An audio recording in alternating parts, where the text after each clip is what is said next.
Hi, everybody. Welcome back to Patriots History of the United States. I don't get a whole lot of comments on these channels, which is fine. I'm not looking for comments. But one guy said, "Oh, he's as boring as watching grass grow." Well, I've got news for you. If you want exciting, go over to the curriculum, the Wild World of History curriculum. That's not the purpose of these videos. As you know, if you've been following, the purpose of these videos is for you to read along with me. Therefore, I'm not trying to be exciting or extravagant or in any way dramatic. The purpose is to allow you to better read through Patriots history. So again, if you want more drama, go over to the curriculum and you'll see a much different presentation. So I think what the plan will be, first of all, let me remind you that if you want the most recent chapter, which goes from 2019 to 2023, email me at larry@wildworldofhistory.com and I'll send you the chapter. I think later this year, I'm going to update that chapter and bring it up through 2025. I'm not doing it until after the conventions are over in July, but I think I will do that. Second, I am working on right now a government class, which would be just a one semester class, followed by an economics class of one semester. And I'm up to the Constitution, so I think we're moving along on that. That wouldn't be ready until next year, but that's kind of my plan as of now. As you can tell, I have a little bit of a head cold or allergies I've been fighting through here. Then lastly, I've just turned in my latest book that should be out around Christmas time called America in the 21st Century. So keep your eyes out for that. Now, let's see. Oh, yes, my Substack. I write a lot on politics over at Substack. If you don't know what that is, Google it. Look under Larry Swikart over at Substack. Anyone who subscribes to my Substack will get a free subscription to my Wild World of Politics Insider, which includes about 50 hours of various video lessons, the latest one being Globalism, Then and Now, and Integrity with Billy Graham, about 6 of those lessons in. And it also includes me 3 days a week, pretty much live, doing video review commentary on what's been happening in the news. So if you sign up for Larry's Substack, I think the annual subscription is $69, $6 a month, you will get a year's subscription to Larry's Insider over at Wild World of Politics. Okay, and last but not least, we are coming up on preparing for next year's homeschooling. So if you need a full curriculum in U.S. or world history, please check it out at the Wild World of History. Remember, I teach every lesson in video, and it's not like when I read through these lessons. All right. We are, as always, reading from the 15th anniversary edition of Patriots History of the United States. We are in chapter 12, Sinews of Democracy, and we are at the header, Seed Corn and Cleveland's Return. Now, as I mentioned, if you have an earlier edition, the pages won't line up. I'm going to be on page 470.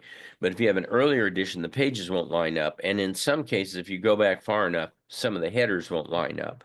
But you'll be able to kind of find out where we are. We're in chapter 12 toward the end. All right. Seed corn and Cleveland's return.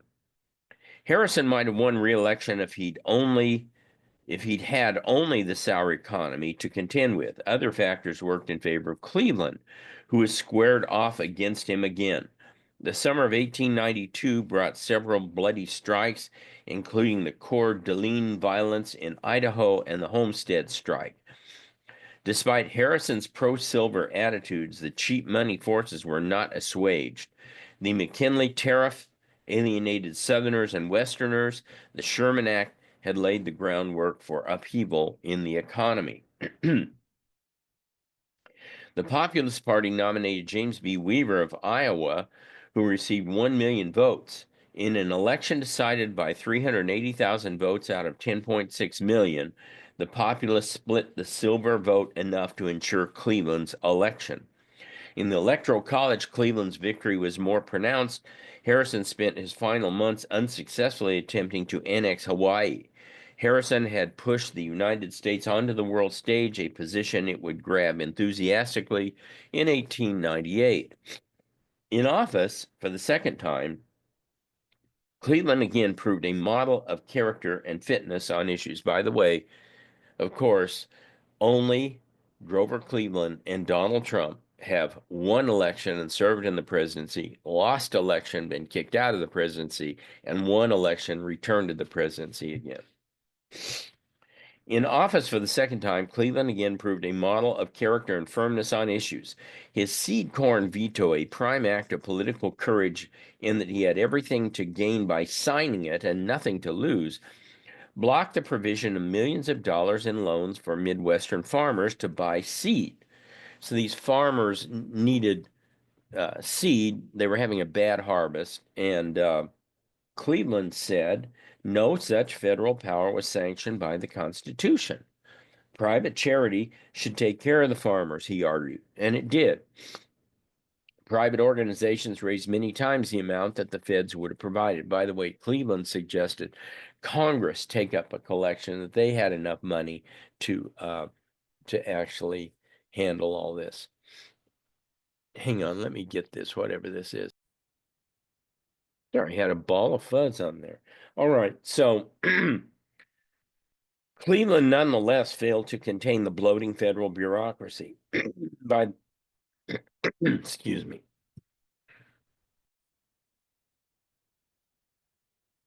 By the time William McKinley entered the White House, Cleveland's administration had seen the number of civil service jobs doubled. Now, remember, I emphasized this at the time. When we got civil service reform, it did not fix things. In fact, it made it worse because now presidents had to campaign by wooing large groups of voters, not just a few at a time whom they would give jobs to, but large groups that they would give jobs to, unions, okay, government workers, the military. I mean, you had to go around and hit all the right buttons of big groups. That meant you were giving away far more jobs than you ever had before. It was just inevitable. Whether or not the new professional civil servants were more qualified, the Pendleton Act had dramatically increased their ranks. Of the more immediate concern to Cleveland was a massive gold drain and the collapse in railroad stocks, which sent the economy into a full-fledged panic in 1893. In a month, 1/4 of the nation's railroads had met with financial disaster, dissipating $2.5 billion in capital and sending waves through the economy that culminated in more than 2 million unemployed. More than 600 banks failed, along with mines, factories, and brokerage houses. At the peak of the Depression, Jacob Coxey, an Ohio reformer, set out from Massillon, Ohio, with 20,000 marchers for Washington, although some came from as far away as the West Coast. They planned to stage a protest at the nation's capital. The hungry soldiers in Coxey's army descended on Washington and attempted to force their way into the Capitol, sort of like the protesters on January 6th, whereupon police charged and scattered the marchers. To continue paying artificially high prices for silver threatened to bankrupt the U.S. Treasury. Cleveland, therefore, called a special session of Congress for the purpose of repealing the Sherman Silver Purchase Act. Silver interests demonized Cleveland. Pitchfork Ben Tillman, a fellow Democrat campaigning for the Senate, called Cleveland, quote, an old bag of beef who is acting worse than, quote, when Judas betrayed Christ. Only later was Cleveland praised by the press for standing firm on gold. Although the Silver Act was repealed, outstanding gold notes continued to be presented for redemption in gold. In 1892, the gold reserve was 84 million, but in 1894 it had fallen to 69 million. We were running out of gold because foreigners were exchanging silver at an inflated price set by Congress for gold.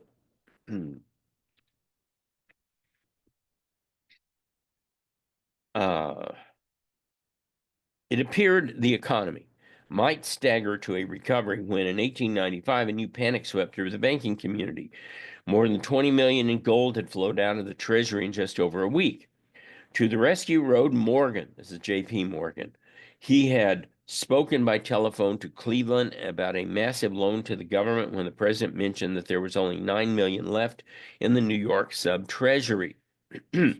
Morgan, through his sources, quote, was aware of a large $10 million draft about to be presented for payment, which essentially would have put the U.S. government in default. A default would have triggered a nationwide panic and essentially bankrupted the government. Morgan recommended immediately forming a syndicate with European bankers to buy 3.5 million ounces of gold for $65 million in long-term bonds. For saving the national economy, Morgan and Cleveland were both heaped with abuse. Morgan for the profits he made, approximately $7 million, and Cleveland for having cut a deal with the gold devil, Morgan. Lost in the debate was the fact that Morgan was already wealthy and the collapse of the U.S. government would have only inconvenienced him. He could have sailed for England or France with his remaining fortune. Instead, he acted in concert with a sensible president to save the country from the civil rights idiocy. The economy and silver issue dominated the National Party's conventions in 1896. Silver Democrats continued to heap scorn on Cleveland, with Tillman taking the Senate floor to call him, quote, a besotted tyrant.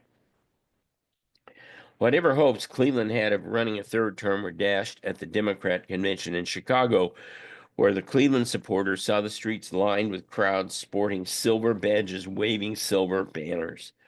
A new star now took the political stage, Congressman William Jennings Bryan of Nebraska. Bryan had run for the U.S. Senate in 1894 and been defeated, but he had used his time out of politics to reach wide audiences on the Chautauqua speaking circuit. A devout Christian and a stirring orator, Bryan captivated the 1896 Democrat convention with his famous Cross of Gold speech. We're going to read this whole speech next time, in which he used the metaphor of Christ's crucifixion to describe the American enslavement to hard money, that is gold. The convention voted 2-1 for a plank calling for taking the country off the gold standard. It sickened Cleveland, who years later still referred to Bryanism, quote, I do not regard it as democracy, he told a reporter. Excuse me here. Cleveland's departure from American politics ensured a string of defeats for Democrats, and he was the last small government candidate the Democrats would ever run. Final header of this chapter, inching toward a modern America. Harrison and Cleveland saw innumerable changes to the nation in their combined 12-year tenure. By the time of Cleveland's second term, telephones were widely available, although the president still functioned without a full-time operator, instead relying on a telegrapher assigned to the chief executive. Most of the daily executive office work was carried out by 3 clerks, a pair of doormen, and a handful of military aides and attachés. Cleveland met with his cabinet twice a week, but the days when a president could run the government single-handedly from the White House were all but gone. Something else had passed too. The Civil War generation had largely disappeared during Harrison's term. By 1893 alone, David Porter, Lincoln's former vice president, Hannibal Hamlin, Supreme Court Justice Lucius Q.C. Lamar, James Blaine, and Rutherford Hayes had all died. In their place came a new generation of politicians, including Teddy Roosevelt, William Jennings Bryan, Woodrow Wilson, and industrialists like Henry Ford, Henry Leland, and Billy Durant, all born during or after the Civil War and all too young to remember it. For this generation, quote, waving the bloody shirt would not only prove ineffective, at least to the North, but it would also appear to many Americans as an anachronism. William McKinley was perhaps the first president ever to even obliquely appreciate the staggering changes that had occurred. He captured the direction of the new reality with his pithy campaign slogan, a full dinner pail. Far from the end of Van Buren originated spoil system, the post Pendleton era in American politics marked a malignant mutation of the concept of patronage, pushing it down one level further directly to the voters themselves. So, what we're going to do next time is pick up and read the entire Cross of Gold speech. It's interesting if you haven't thought about this. The book, The Wonderful Wizard of Oz, was a parable about populism. I've talked a little bit about this before, but it's interesting that Dorothy, who is from the hotbed of populism, Kansas, is dropped by a tornado, this force of the populace, into this land of Oz, OZ, ounce of gold. And Dorothy asks how she can get home, what she told. Follow the yellow brick road, gold. However, to do so, she must put on slippers. Now, in the movie, the slippers are ruby, but in the book, they were silver, indicating bimetallism, silver and gold, both comprising the money standard of the United States. Along the way, she's joined by several strange people who comprise basically Coxey's army marching on Washington, D.C. The Tin Woodsman, who was a real lumberjack, but he kept cutting off parts of his body, and the more he did so, had them replaced with artificial, uh, transhuman kinds of pieces, the faster he worked. And this was a reference to industrialization, which was making the workers work more like machines than people.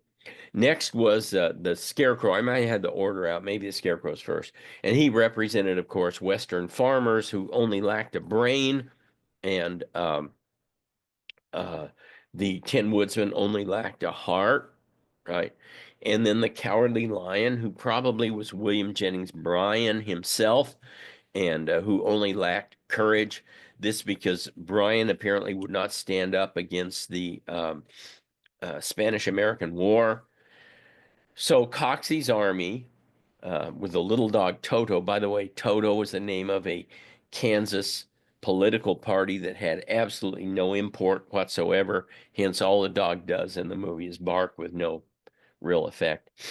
So they are going to see the wonderful Wizard of Oz, the U.S. president, who's concealed behind a curtain. And he is in where? The Emerald City, Washington, D.C., where everything runs on money. I'm telling you, I've been in D.C., hate it many times.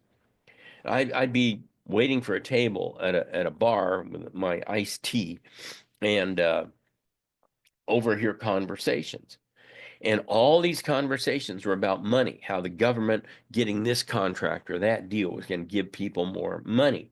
So, yes, DC is the Emerald City. So, eventually, the group gets to meet with the president, but only one at a time. And each member of the group sees a different version of the president. One sees a giant head, one sees a giant eyeball, so on and so forth.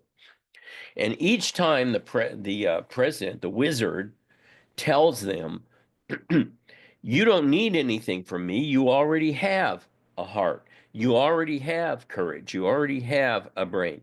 And it turns out that in the book, the Scarecrow's the one that comes up with all the plans. He had a brain. The lion shows his courage several times when the group is attacked.